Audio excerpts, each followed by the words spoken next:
दिल अधिकार। छू लेने वाली कहानी। लगभग 2 वर्ष बीत चुके थे किरण और सार्थक को एक दूसरे की जिंदगी में आए हुए। दोनों एक दूसरे से बेहद प्यार करते थे। सार्थक किरण की हर ख्वाहिश पूरी करता। फिल्म देखना, मॉल में जाना और बाइक पर लॉन्ग ड्राइव पर जाना किरण को बहुत पसंद था। वक्त आगे बढ़ता ही जा रहा था। अब किरण सार्थक को विवाह करने के लिए कहने लगी।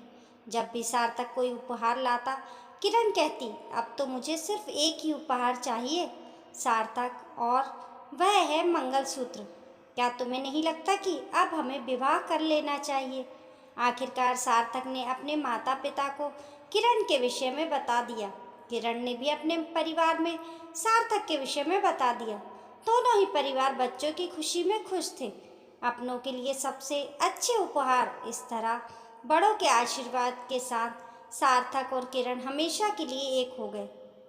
विवाह के 7 फेरे होते ही किरण प्रेमिका से पत्नी बन गई और सार्थक प्रेमी से पति। सार्थक का परिवार पुरुष प्रधान परिवार था, जहां हमेशा उसके पिता की ही चलती थी। सार्थक की माँ को हर बात में पति की हाँ में हाँ ही मिलाना पड़ती थी। कर्तव्य सारे थे, किंतु अधिकारों का हिस्सा खाली था। अधिकारों से वंचित सार्थक की माँ वर्षों से केवल अपने कर्तव्य ही निभा रही थी। बचपन से परिवार में जो माहौल था, सार्थक भी उसी रंग में रंगा हुआ था। विवाह होते ही सार्थक में भी अपने पिता का प्रतिबिंब नजर आने लगा। वह किरण के साथ बिल्कुल वैसा ही व्यवहार करने लगा जैसा उसके पिता उसकी माँ के साथ करते थे। धीरे धीरे किरण ने घर की सारी जिम्मेदारियां उठाना शुरू कर दी। किरण का पूरा दिन काम में ही व्यतीत हो जाता था। शाम को सार्थक के आने के बाद किरण जब भी सार्थक को बाइक पर थोड़ा घूमकर आने के लिए कहती, सार्थक अधिकतर उसे मना कर देता था। सुबह से शाम तक थकी हुई किरण सार्थक के मुंह से इस तरह ना सुनकर दुखी हो जाती थी। किरण चाहे कितनी भी व्यस्त हो, वह सभी का काम खुशी से करती रहती थी। धीरे धीरे सार्थक का पुरुष प्रधान स्वभाव किरण के सामने आने लगा। मटके के पास खड़े होकर भी किरण को दूसरे कमरे से बुलाकर पानी मांगना सार्थक की आदतों में शामिल था। हर छोटा बड़ा काम किरण से करवाना सार्थक अपना हक समझता था। सार्थक में आए हुए इस परिवर्तन को किरण प्रतिदिन महसूस कर रही थी। एक दिन किरण ने सार्थक से कहा, सार्थक कितने दिन हो गए हम कोई फिल्म देखने नहीं गए। चलो ना, आज बाहर खाना खाएंगे और फिल्म देखकर वापस आएंगे।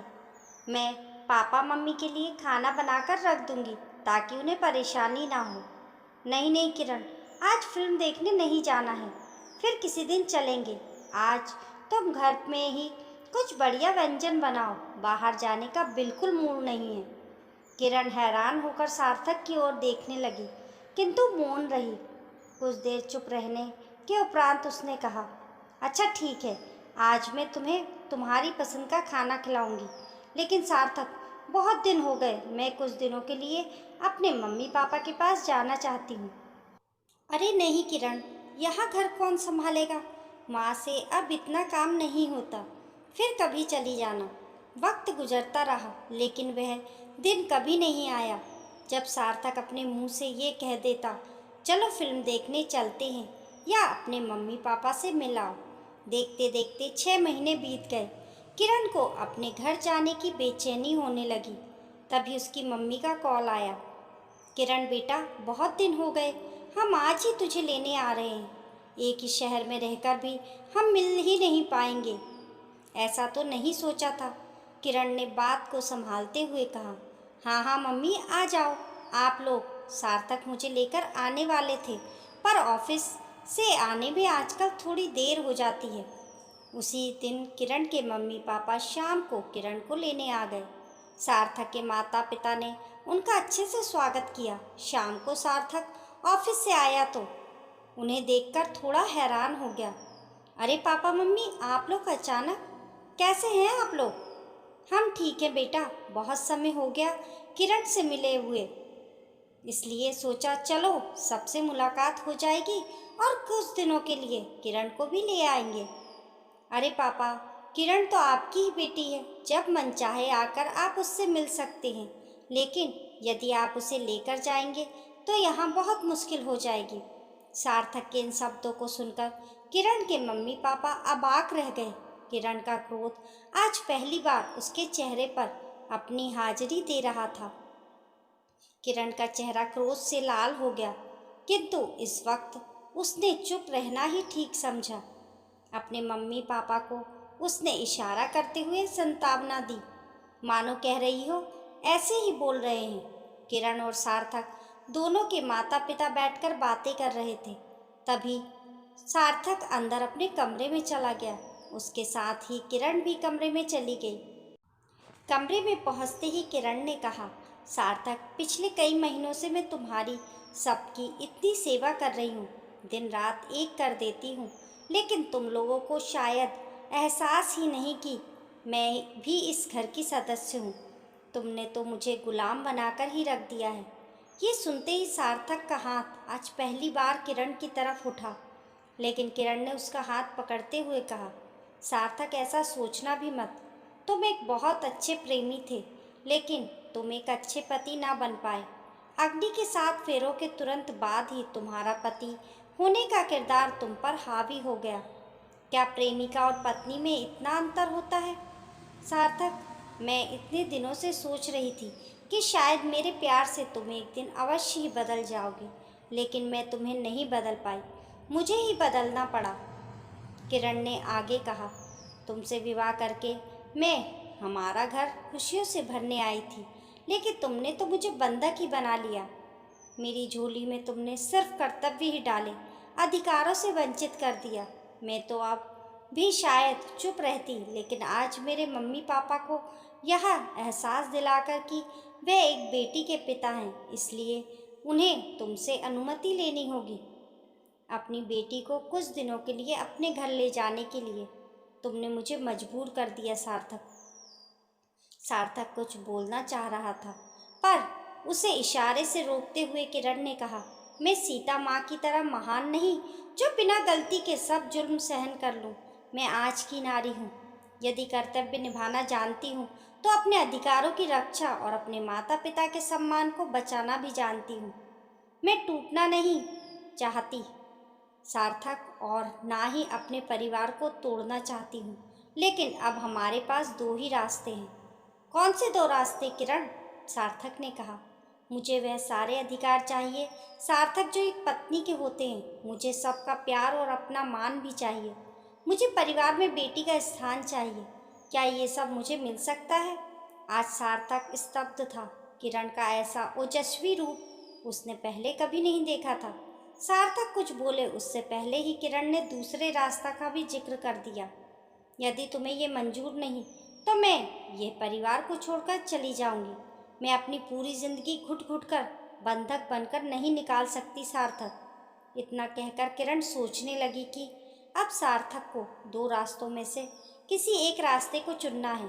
क्या सार्थक अपने परिवार को बचाएगा या पति होने के घमंडी एहसास के कारण अपने परिवार को मिटाएगा? मर्द होकर अपनी गलती को स्वीकार करना इतना आसान नहीं होता है, लेकिन साथ ही किरण ये भी सोचने लगी कि हर इंसान के लिए उसके परिवार से बड़ा और कुछ भी नहीं होता। किरण के मुंह से कड़वा सच सुनकर सार्थक कुछ भी नहीं कह पाया। शायद उसके पास कुछ कहने की गुंजाइश ही नहीं रही। तभी किरण ने सार्थक को वह दिन याद दिलाए जब वे प्रेमी प्रेमिका थे। याद करो सार्थक, हमें आपस में कोई शिकायत नहीं थी, प्यार ही प्यार तो था। तो अब क्या बदल गया है? हम क्यों पहले की तरह नहीं रह सकते?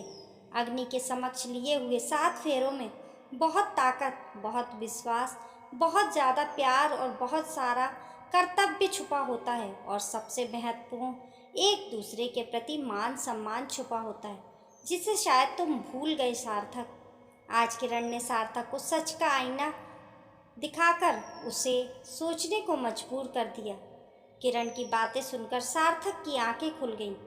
अपने अंदर आए इस परिवर्तन को शायद वह महसूस ही नहीं कर पाया, लेकिन आज वह बहुत शर्मिंदा था।